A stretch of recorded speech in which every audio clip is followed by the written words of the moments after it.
Ça fait depuis longtemps que la CGT est investie contre les violences faites aux femmes dans la vie en général, que ça soit dans la vie privée, que ça soit dans les lieux de travail, que ça soit partout en fin de compte. Cette année, la mobilisation se fera dans le cadre d'un mouvement qui s'appelle Nous Toutes, et la manifestation commencera à Madeleine à 14h vers République, donc on sera le 24 novembre dans la rue. Et puis cette année, il y a quelque chose de particulier, ça fait depuis un an qu'il y a eu le mouvement MeToo qui s'est focalisé sur la dénonciation des violences faites aux femmes au travail, le harcèlement sexuel, les agressions sexuelles. Et donc nous aussi, à la CGT, on est un syndicat et donc on se mobilise contre ces questions-là dans le milieu du travail. C'est pour ça qu'on sera en manifestation ce 24 novembre.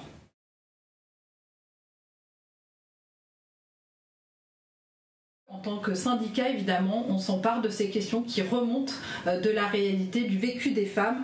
Et pour évidemment donner des éléments, parce que souvent on nous dit, bon, c'est du blabla, c'est bon, les femmes, calmez-vous, vous ne vivez pas tant de choses discriminatoires que ça.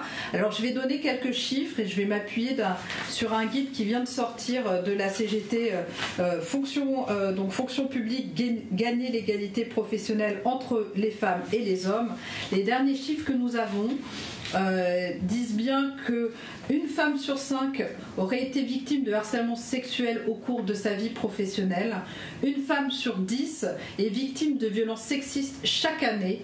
Et 80% des femmes salariées considèrent que dans le travail, les femmes sont régulièrement confrontées à des attitudes ou des comportements sexistes. L'employeur est tenu de protéger notre santé et aujourd'hui ce n'est pas le cas parce que quand on se fait justement harceler sexuellement au travail par exemple, ça produit un certain nombre de problèmes de santé et pas que. Et donc évidemment que nous devons obliger notre employeur à nous protéger au travail face à ça. Au niveau de la ville de Paris, on fait plusieurs choses. À la fois, nous informons les collègues avec la diffusion de tracts sur ces questions-là pour qu'ils découvrent aussi, qu'ils comprennent ce que ça veut dire que du harcèlement sexuel, qu'une agression sexuelle, que des propos sexistes, parce qu'en fin de compte, tout le monde n'en a pas bien conscience de tout cela, mais on rappelle aussi les droits. Voilà, donc on diffuse auprès des cantines pour les agents de la ville de Paris. On se forme, bah oui, on se forme parce que nous aussi on a besoin d'être meilleurs dans l'écoute, dans l'accompagnement des femmes victimes de violences. Donc ce jeudi 22 novembre, on fait une journée de formation avec des agents et des syndiqués, avec l'association qui travaille contre les violences faites aux femmes dans le monde du travail, la VFT, et puis on est en mobilisation. On sera en mobilisation le 24 novembre, donc dans le cadre de Nous Toutes. Par ailleurs, tout au long de l'année, on se bat pour un vrai plan autour de l'égalité femmes-hommes, professionnelle femmes-hommes, qui intègre la question des violences sexistes et sexuelles. Et face à notre employeur, la ville de Paris, elle peut être fière, entre guillemets, d'avoir mis en place une cellule d'écoute face aux violences faites aux femmes au travail. Mais pour nous, pour la CGT, ça ne suffit pas. Il nous faut un vrai plan global à la ville de Paris pour l'égalité professionnelle entre les femmes et les hommes.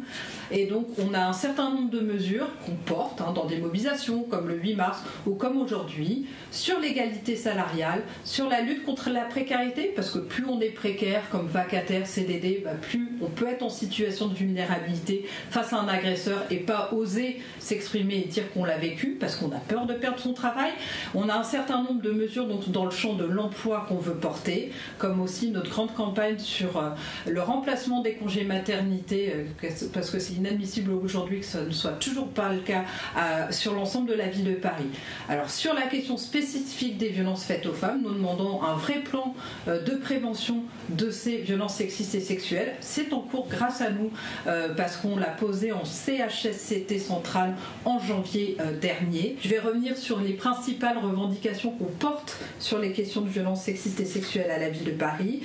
1 heure annuelle et obligatoire de sensibilisation sur nos droits dans ces situations-là.